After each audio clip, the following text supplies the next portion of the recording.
the Secretary, Department of Economic Affairs, Mr. Shaktikant Das,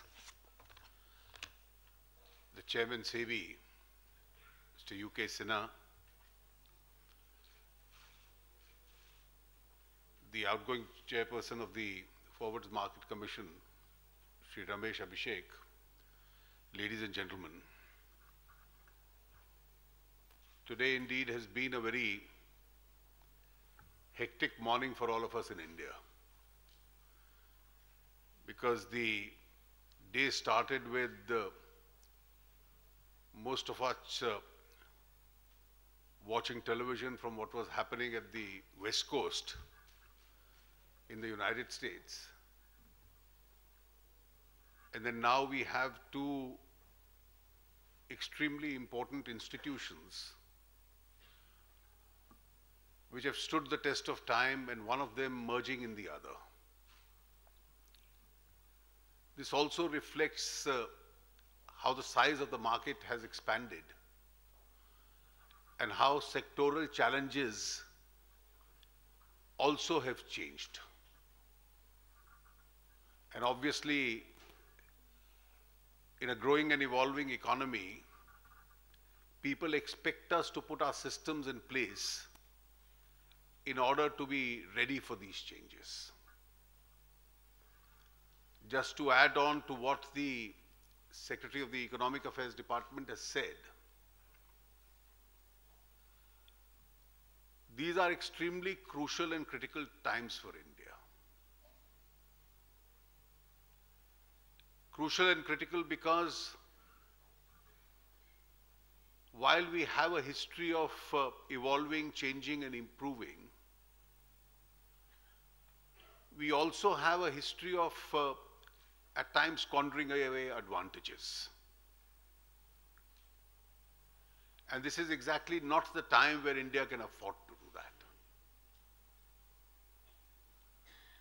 The world has started viewing us now differently. Heads of corporations, heads of governments, international public opinion now sees India as entirely a different place. And within the country itself, the more we unlock our potential and more we unshackle our energies and liberate our system from various controls, the more the aspirations are growing. And therefore, it is one thing for the international institutions to call us amongst the fastest growing economies in the world. But it is also equally true that India today has become more aspirational. And aspirational to the extent that it is no longer satisfied with a 6 to 8% band of growth. And therefore, even when the world has slowed down hugely, and we stand out in what is popularly now being referred to as a bright spot, still our level of satisfaction is not adequate. And therefore, we have to continue to change, to evolve, to improve, to reform. And therefore, when the chairman of SEBI was gracious enough to thank me for enabling this merger to take place through the parliamentary legislation, I must completely shift the credit to those who framed the great Constitution of India. Because in the late 1940s, they had anticipated what would happen in 2014-15. So while they expected both houses of parliament to pass every legislation, wisdom had dawned on them and they had provided for a provision in Article 110 for money bills. And these money bills only required a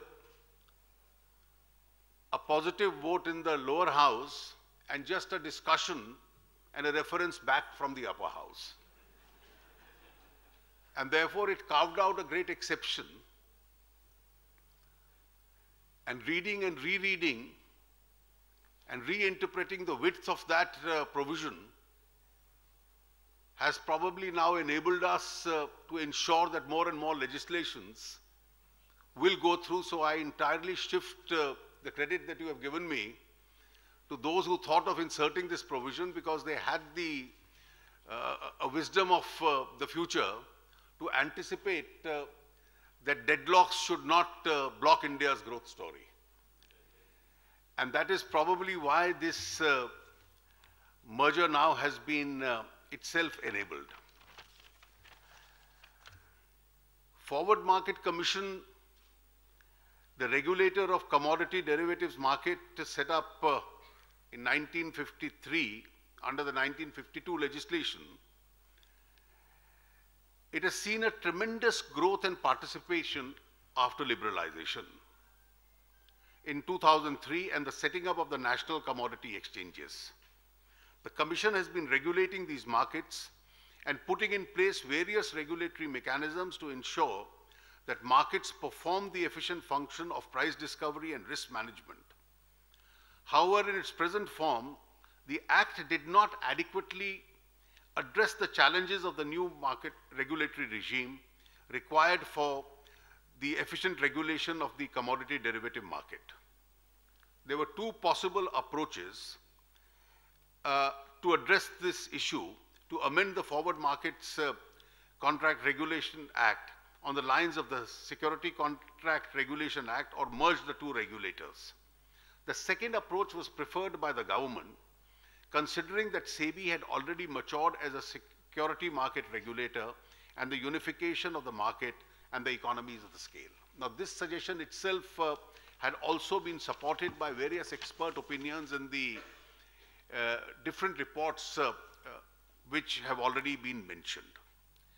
The ultimate objective of this initiative should be to reap the economies of scale and scope, not only for its own sake, but also to face the challenges thrown up by a borderless global market.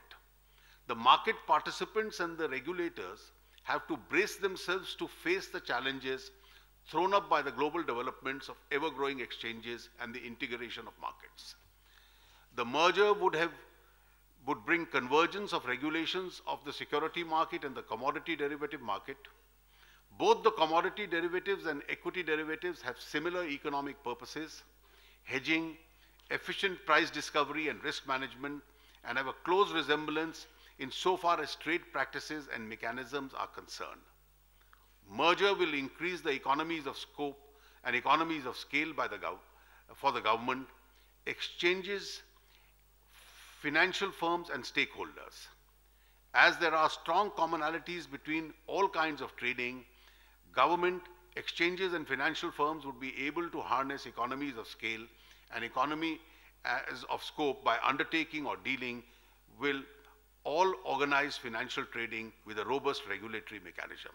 I am confident that SEBI is particularly prepared for this new role of regulating the commodity derivatives market. One of differences in regulating commodity derivatives vis-a-vis equity derivatives is that the underlying of commodity derivatives will not be within the regulatory purview of SEBI. As this underlying physical market is widespread, fragmented and unregulated for certain commodities, SEBI needs to have a proper mechanism to capture any aberrations in physical market that would disrupt the derivatives market. Let me conclude that markets thrive where there is confidence and integrity. In the long term, this requires transparency and good regulation. Farmers, producers, consumers need to have confidence that derivatives markets are free from manipulation and other market abuses. I am sure that SEBI would be successfully able to handle the additional responsibility entrusted to them. My best wishes to SEBI and its entire team. I would also take this opportunity of complimenting the chairman of the former chairman now of the Forwards Market Commission and his entire team for all the excellent work that they have done. And I'm quite certain that SEBI, with this additional load of responsibility, would continue that work even further. Thank you.